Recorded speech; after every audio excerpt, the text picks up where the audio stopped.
Meus irmãos e irmãs, nesta oitava de Páscoa, estamos na sexta-feira da oitava de Páscoa, 21 de abril, e o Evangelho é o Evangelho de João, capítulo 21, versículos de 1 a 14. Naquele tempo, Jesus apareceu de novo aos discípulos à beira do mar de Tiberíades. A aparição foi assim: estavam juntos Simão Pedro, Tomé, chamado Dídimo, Natanael de Caná da Galileia, os filhos de Zebedeu e outros discípulos de Jesus. Simão Pedro disse a eles: eu vou pescar. Eles disseram também: vamos contigo. Saíram e entraram na barca, mas não pescaram nada naquela noite. Já tinha amanhecido e Jesus estava de pé na margem, mas os discípulos não sabiam que era Jesus. Então Jesus disse: moços, tendes alguma coisa para comer? Responderam: não. Jesus disse-lhes: lançai a rede à direita da barca e achareis. Lançaram, pois, a rede e não conseguiram puxá-la para fora por causa da quantidade de peixes. Então o discípulo a quem Jesus amava disse a Pedro: é o Senhor. Simão Pedro, ouvindo dizer que era o Senhor, vestiu uma roupa, pois estava nu, e atirou-se ao mar. Outros discípulos vieram com a barca arrastando a rede com os peixes. Na verdade, não estavam longe da terra, mas somente a cerca de 100 metros. Logo que pisaram a terra, viram brasas acesas com peixes em cima e pão. Jesus disse-lhes: trazei algum dos peixes que apanhastes. Então Simão Pedro subiu ao barco e arrastou a rede para a terra. Estava cheio de 153 grandes peixes. E apesar de tantos peixes, a rede não se rompeu. Jesus disse-lhes: vinde comer. Nenhum dos discípulos se atrevia a perguntar quem era ele, pois sabiam que era o Senhor. Jesus aproximou-se, tomou o pão e distribuiu por eles. E fez a mesma coisa com o peixe. Esta foi a terceira vez que Jesus, ressuscitado dos mortos, apareceu aos discípulos. Palavra da salvação, glória a vós, Senhor. Então, meus irmãos e irmãs, hoje nós estamos vendo aqui mais uma experiência dos discípulos com Jesus ressuscitado.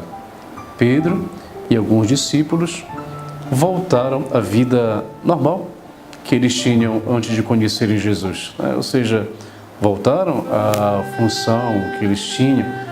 Eles eram todos pescadores.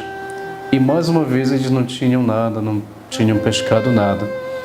Jesus provoca, portanto, esta pesca milagrosa, 153 grandes peixes, e apesar da grande quantidade de peixes, a rede não se rompia. E Jesus então aparece aos discípulos e faz ali uma refeição então com eles. E nenhum dos discípulos se atrevia a perguntar quem ele era, pois sabia que era o Senhor. Meus irmãos e irmãs, a experiência de hoje dos discípulos é uma experiência de fracasso. E Jesus ressuscitado aparece no meio do fracasso dos discípulos de não terem pescado nada. Vejam como é importante o discurso da ressurreição de Jesus hoje. Diante dos fracassos de nossa vida, muitas vezes quando nós estamos decepcionados com alguma coisa, nós voltamos à vida que nós tínhamos antes.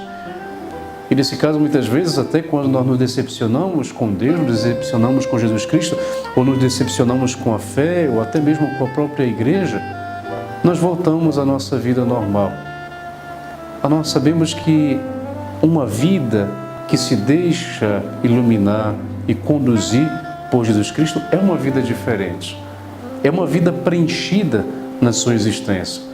É uma vida preenchida desse amor incondicional que nós não iremos encontrar em nenhum lugar que não seja o ensinamento desse amor de Jesus realmente por nós. E a partir daí então vejam, diante do fracasso dos discípulos, Jesus vem ressuscitado, lhes dá aquilo que eles precisam, lhes resgata na sua motivação, no seu chamado, na sua missão, e faz mais uma vez uma ceia ali com os discípulos. Interessante aqui que o evangelista faz questão de sempre acentuar a humanidade glorificada de Jesus, a humanidade ressuscitada de Jesus. Jesus ressuscitou, mas não é um fantasma, um espírito, não. Ele ressuscitou em corpo e alma. E tanto que pela segunda vez ele come com os discípulos, né, e distribui ali entre eles o pão. Então, meus irmãos e irmãs, hoje nós somos convidados a poder pensar quais são os possíveis fracassos de nossa vida, ou quais são as coisas que nos desanimam e que muitas vezes realmente nos fazem poder desistir da fé, voltar à vida mesma que nós tínhamos. E aí então, nessa experiência de deixar que a luz do ressuscitado brilhe as trevas do nosso coração, o que nós podemos sentir desse retorno, dessa vitória que realmente nós podemos viver em nossa vida a partir da mensagem e da ressurreição de Jesus. Cristo ressuscitou, aleluia, verdadeiramente ressuscitou, aleluia.